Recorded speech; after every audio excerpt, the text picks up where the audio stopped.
أسعد الله أوقاتكم. اليوم حسوي عشاء، بس راح أسوي عقدة دجاج بالفاصوليا الحمراء. طبعا سويتها قبل كده مرة لذيذة، فقلت جاز بجربوها معايا. حطيت طبعا في البداية زيت الزيتون، خلي زيت الزيتون يصير حار، بعدين نحط البصل والثوم، شرايح طبعا من الثوم. نحط البصل والثوم،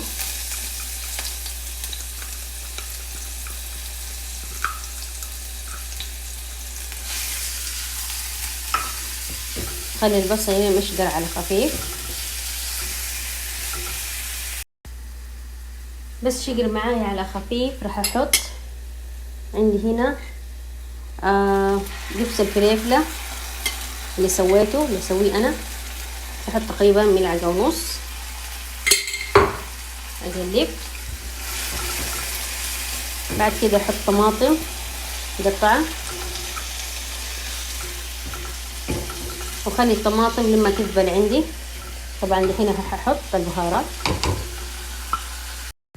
قبلت عندي الطماطم، خلاص احط دحين البهارات: بودرة الثوم، بودرة البصل، بهارات مشكلة، بابريكا، كركم وكمون. بودرة الثوم والبصل اهم شيء. نقلب. بعد كذا طبعا موية. طبعا هنا حطيت ماجي، خلطته مع الموية، ذوبت الماجي في الموية واحط على الكشنة، او ممكن لو عندكم مرق، لكن انا ما عندي. راح احط بعد كذا راح احط فاصوليا الحمراء. ممكن تحطوا خضار مشكلة، مرة سويت بالخضار المشكلة بصراحة لذيذ، مرة لذيذ الخضار المشكلة من داري. احط فاصوليا حمراء، قصقصوها زي كذا، تهرسوها، او انكم تخلوها زي ما هي حبات كبار. طبعا هغطي، اخلي الفاصوليا كمان تذبل معايا وهرسها بهذا الشكل. بعدين اخر حاجة راح احط الدجاج.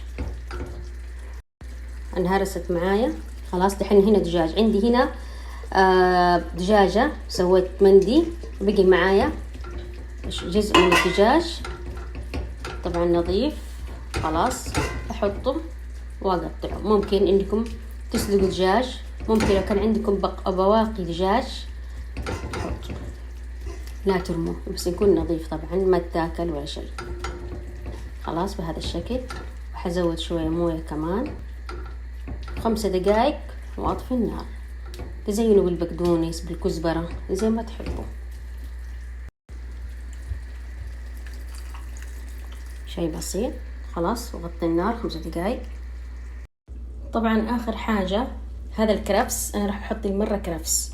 انا راح اخذ ورق الكرفس فقط اقطعه وراح احط على الكشنة، ما راح احط نفس الكرفس، بس الورقة حق الكرفس يعطيني نكهة ده الشكل. خلاص دقيقة دقيقتين واطفي النار. والله طعم ونكهة ما يحتاج، جربوا ابداعاتي.